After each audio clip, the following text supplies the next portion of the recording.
السلام علیکم ورحمۃ اللہ وبرکاتہ۔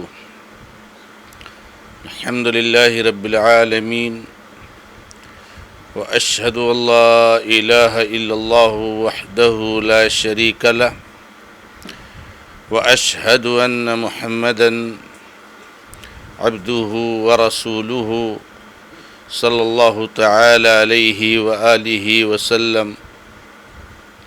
اعوذ باللہ من الشیطان الرجیم، بسم اللہ الرحمن الرحیم۔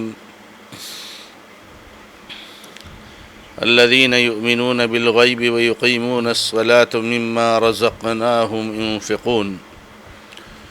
معزز و معقر مشاہدین و مشاہدات، اللہ رب العزت کے فضل و کرم سے سلسلہ تفسیر قرآن کا یہ مبارک سلسلہ جاری و ساری ہے، اور سورۃ البقرہ کی تفسیر چل رہی ہے۔ 2 آیتیں آپ کے سامنے پیش کی جا چکی ہیں، تیسری آیت کریمہ ہم اور آپ پڑھ رہے ہیں۔ اس آیت مبارکہ میں اللہ رب العزت نے فرمایا الذین یؤمنون بالغیب، جو لوگ غیب سے ایمان لاتے ہیں، یقیمون الصلاۃ، اور صلاۃ قائم کرتے ہیں، ومما رزقناہم ينفقون، اور جو ہم نے انہیں روزی دی ہے اس میں سے خرچ کرتے ہیں۔ دراصل اللہ تبارک و تعالی متقیوں کی صفات بیان فرما رہا ہے، اور متقیوں کے کیا اوصاف ہیں اس کو اللہ رب العزت بیان فرما رہا ہے۔ پہلا وصف اور پہلی صفت غیب پر سے ایمان لاتے ہیں، اس کے بارے میں گفتگو ہوئی، اور دوسری صفت صلاۃ قائم کرتے ہیں، نماز قائم کرتے ہیں، اس تعلق سے گفتگو چل رہی تھی، اور بات یہ ہو رہی تھی کہ صلاۃ قائم کرنا، نماز قائم کرنا، یہ کب شرعی اعتبار سے درست ہوگا، اور ایک شخص صلاۃ کا قائم کرنے والا کب ہوگا۔ تو میں نے آپ لوگوں کو بتایا تھا کہ جب ہماری نماز میں 5 چیزیں پائی جائیں گی تو اس وقت یہ کہا جائے گا کہ ہم صلاۃ قائم کرنے والے ہیں، ہم نماز قائم کرنے والے ہیں۔ اور 5 چیزیں کیا ہیں؟ ان میں سے اللہ رب العزت کے فضل و کرم سے 4 چیزوں کا تذکرہ ہو گیا تھا، 5ویں چیز کا تذکرہ باقی ہے۔ وہ 4 چیزیں جن کا ذکر ہو چکا ہے، ایک تو ہم نماز کیوں پڑھ رہے ہیں، یعنی ہماری نماز میں اخلاص ہونا چاہیے۔ دوسرے، ہم نماز کہاں پڑھ رہے ہیں، یعنی نماز کے پڑھنے کی جو جگہ ہے، مسجدیں ہیں فرض نمازوں کی، ہم اپنے ہی منمانی گھر میں یا کہیں اور نہ پڑھیں بلکہ جماعت کے ساتھ مسجد میں پڑھیں۔ ہاں، عذر اور مجبوری ہے اور اصحاب اعذار اور اصحاب رخصت میں سے ہے تو بات الگ ہے۔ اور اسی طریقے سے نماز ہم کب پڑھ رہے ہیں، نماز کی اللہ رب العزت نے اوقات متعین فرمائے ہیں، انہی اوقات میں ہمیں نمازیں پڑھنی ہیں۔ اور چوتھی چیز کہ نماز ہم کتنی پڑھ رہے ہیں۔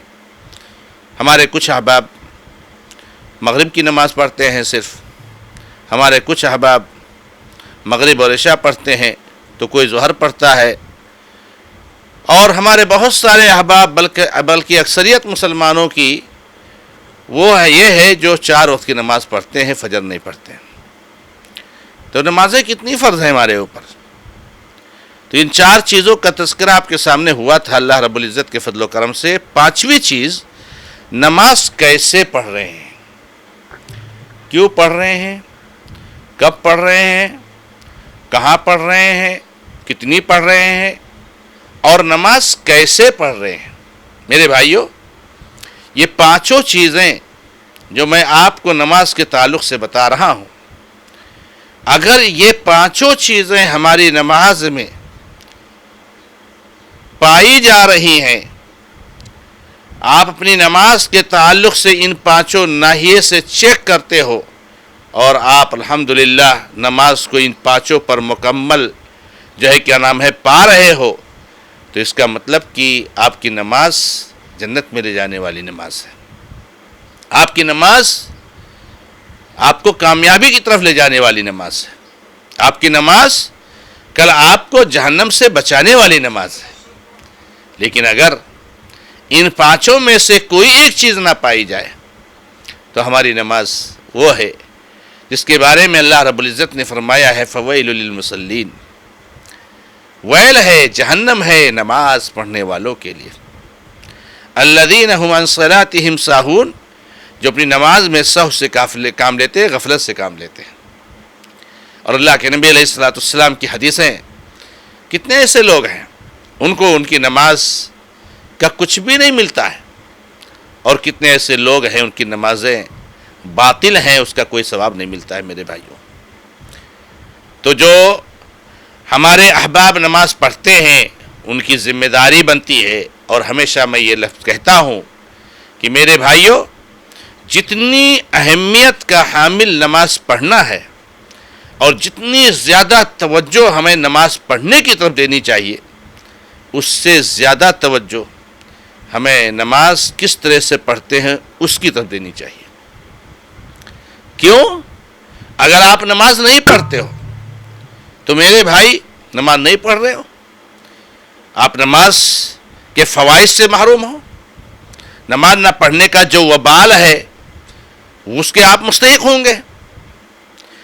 لیکن اگر آپ نماز پڑھ رہے ہو لیکن آپ کی نماز اللہ تعالیٰ کے ہاں قبول نہیں ہو رہی ہے تو آپ اس سے بڑے خسارے میں. آپ نے وقت لگایا، آپ نے محنت کی، آپ نے وقت کی قربانی دی، آپ رات کی نیند سے اٹھ کر کے نماز کے لیے آتے تھے، مگر آپ کی نماز آپ کے منہ پر مار دی جائے گی اور اللہ کے تعالیٰ کے حق قبول نہیں ہوگی. یہ اس سے بڑا خسارہ ہے. اس لیے ضرورت ہے میرے بھائیوں کہ ہم اس چیز کو سمجھیں کہ نماز کیسے پڑھ رہے ہیں.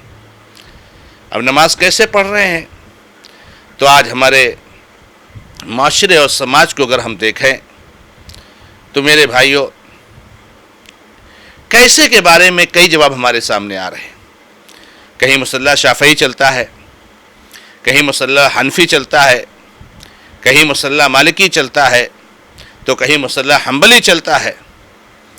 اور پھر شیعوں کی نماز وہ الگ ایک ہے. یہ الگ الگ مصلے ہیں، الگ الگ طریقے ہیں، الگ الگ انداز ہے نماز کا.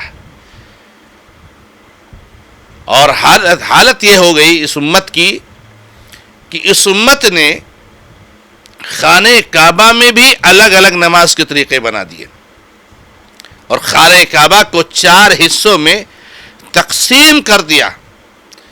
کتنا یہ دل دہلا دینے والا حادثہ ہے کہ خانہ کعبہ جو وحدانیت کا مرکز ہے، جو توحید کا مرکز ہے، جو اجتماعیت کا مرکز ہے، اس خانہ کعبہ کے 4 ٹکڑے کر دیے جائیں، 4 حصے کر دیے جائیں اور اس کو 4 حصوں میں بانٹ دیا جائے.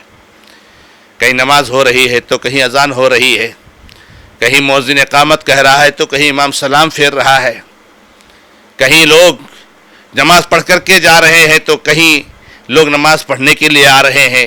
یہ حالت تھی، اور 9ویں صدی عیسوی سے لے کر کے 13ویں صدی عیسوی تک سلسلہ چلتا رہا. 400-500 سالوں تک یہ حالت تھی.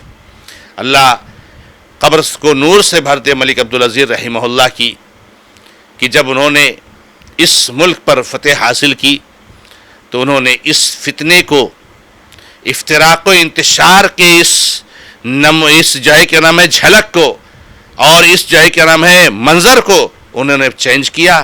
اور جیسے اللہ کے نبی صلی اللہ علیہ وسلم کے زمانے سے لے کر کے 8ویں اور 9ویں صدی تک سلسلہ چل رہا تھا، اور جس طرح سے ایک امام کے پیچھے سارے لوگ نماز پڑھتے تھے، انہوں نے اس پر جمع کر دیا. میرے بھائیوں، اسلام میں نہ مصلی شافعی ہے، نہ مصلی حنفی ہے، نہ مصلی مالکی ہے، نہ مصلی حنبلی ہے، نہ شیعی نماز ہے. نماز صرف ایک ہے، اور وہ ہے نماز محمدی. یعنی سارے مسلمانوں کے اوپر واجب ہے، سارے مسلمانوں کے اوپر فرض ہے، سارے مسلمانوں کے اوپر لازم ہے کہ وہ اللہ کے نبی محمد رسول اللہ صلی اللہ علیہ وسلم کے طریقے پر نماز پڑھیں. اللہ کے نبی محمد رسول اللہ صلی اللہ علیہ وسلم نے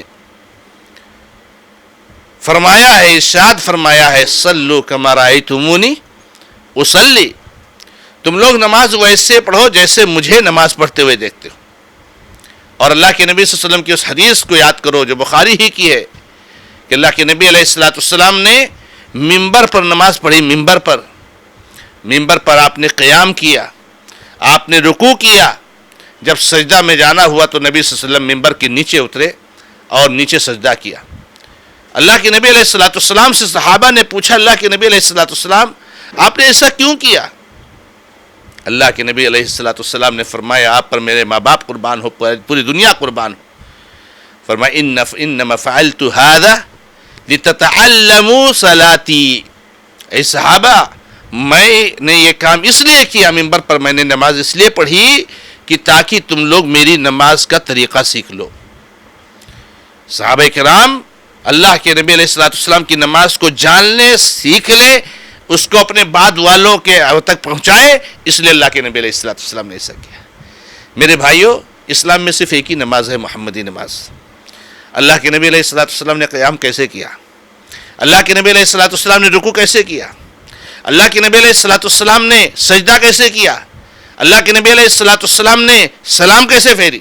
نبی صلی اللہ علیہ وسلم نے جو ہے کیسے قعود کیا، کیسے جلسہ کیا، کیسے تشہد کیا، ساری چیزیں نبی علیہ الصلوۃ والسلام ہی صرف اور صرف آئیڈیل ہے.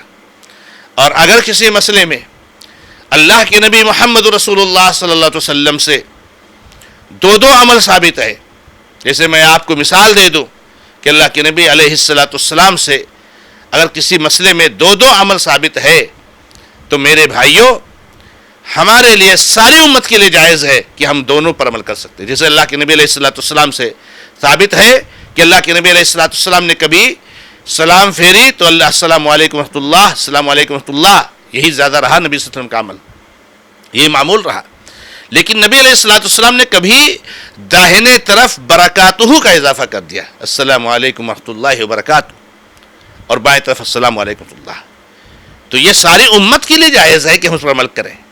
ہمارے لیے درست نہیں کہ اللہ کے نبی علیہ الصلوۃ والسلام کی طریقوں کو بانٹ لو، جیسے کہ کہا جاتا ہے کہ اللہ کے نبی علیہ الصلوۃ والسلام نے کئی طرح سے نمازیں پڑھی ہیں تو یہ الگ الگ ائمہ نے اس کی طرح نماز پڑھی ہے، ان کا مسلک ہے، ایک طریقے کو لے لو. حالانکہ ان میں سے اکثر طریقے 80 اور 85 اور 90% طریقے یہ نبی صلی اللہ علیہ وسلم کی سنت سے ثابت نہیں. اور حد تو یہ ہے، اور نادانی اور بیوقوفی اور جہالت اور لا علمی تو یہ یہاں تک پہنچ چکی ہے کہ دو متناقض چیزوں کو، دو متضاد چیزوں کو اللہ کے نبی علیہ الصلوۃ والسلام کی سنت بتانے کی کوشش کی جا رہی. آپ نے دیکھا ہوگا امام شافعی رحمہ اللہ کے مسلک میں مقتدیوں کے لیے جو ہے سورہ فاتحہ پڑھنا فرض ہے، فرض رکن ہے نماز کا، نہیں پڑھو گے آپ کی نماز باطل ہو جائے گی. یہ ایک مسئلہ ہے، مسئلہ شافعی اور امام ابو حنیفہ رحمۃ اللہ علیہ کے مسلک میں، مسئلہ حنفی میں امام کے پیچھے سورہ فاتحہ پڑھنا حرام ہے، ناجائز ہے، نہیں پڑھ سکتے آپ، نہیں پڑھ سکتے آپ. یہاں فرض ہے اور یہاں حرام اور ناجائز ہے. دو متضاد، دو متناقض چیزوں کو انہوں نے نبی صلی اللہ علیہ وسلم کی سنت بتائی، سنت کی کوشش کی. بتائیے ان میں سے نبی صلی اللہ علیہ وسلم کی سنت کیا ہے، اللہ کے نبی صلی اللہ علیہ وسلم کا طریقہ کیا ہے؟ اور حالت تو یہ ہے کہ بعض جو ہے کیا نام ہے مقلدین نے ایسی بددعائیں دی ہیں کہ حنفی مسلک سے تعلق رکھنے والوں نے کہ اللہ تعالیٰ ان کے منہ کو آگ سے بھر دے جو امام کے پیچھے سورہ فاتحہ پڑھتے، نعوذ باللہ. امت کو میں دعوت دینا چاہتا ہوں، امت کو میں جھجوڑنا چاہتا ہوں کہ لوگوں آؤ اور اللہ کے نبی صلی اللہ علیہ وسلم کے طریقے پر نماز پڑھو اور نبی صلی اللہ علیہ وسلم کی نماز کا طریقہ سیکھ لو. اور نبی صلی اللہ علیہ وسلم کے طریقے پر پڑھی جانے والی نماز کے علاوہ کوئی نماز اللہ رب العزت کے ہاں قبول نہیں ہے. اس لیے جو پانچویں چیز نماز سے متعلق ہے، نماز کیسے پڑھیں، اس کا جواب ہے کہ نماز محمد رسول اللہ صلی اللہ علیہ وسلم کے طریقے پر پڑھیں. نہ ہم شافعی نماز پڑھیں، نہ ہم حنفی نماز پڑھیں، نہ ہم مالکی نماز پڑھیں، نہ ہم حنبلی نماز پڑھیں، نہ ہم شیعی نماز پڑھیں. ہم پڑھیں تو محمدی نماز پڑھیں. ایسی چیزوں کو جس سے اللہ کے نبی علیہ الصلوۃ والسلام نے منع فرما دیا ہے، لوگوں نے اس کو مسلکوں کے آڑ میں جو ہے کیا نام ہے نبی صلی اللہ علیہ وسلم کی سنت بتانے کی اور بنانے کی کوشش کی ہے۔ لہٰذا ہمیں نبی صلی اللہ علیہ وسلم کی نماز کی طرف لوٹنا چاہیے، جس کی نماز میں بھی اللہ کے نبی صلی اللہ علیہ وسلم کی سنت سے ہٹ کر کوئی طریقہ پایا جا رہا ہے، فوری طور سے اس کو چھوڑ دے۔ اللہ رب العزت سے دعا ہے کہ اللہ تبارک تعالیٰ ہمیں اور آپ کو اللہ کے نبی صلی اللہ علیہ وسلم کے طریقے پر نماز پڑھنے کی توفیق عطا فرمائے۔ ھذا ما عندی، اللہ تعالی عالم، والحمد للہ رب العالمین، وصلی اللہ علی محمد وسلم تسلیما کثیرا، والسلام علیکم ورحمۃ اللہ وبرکاتہ۔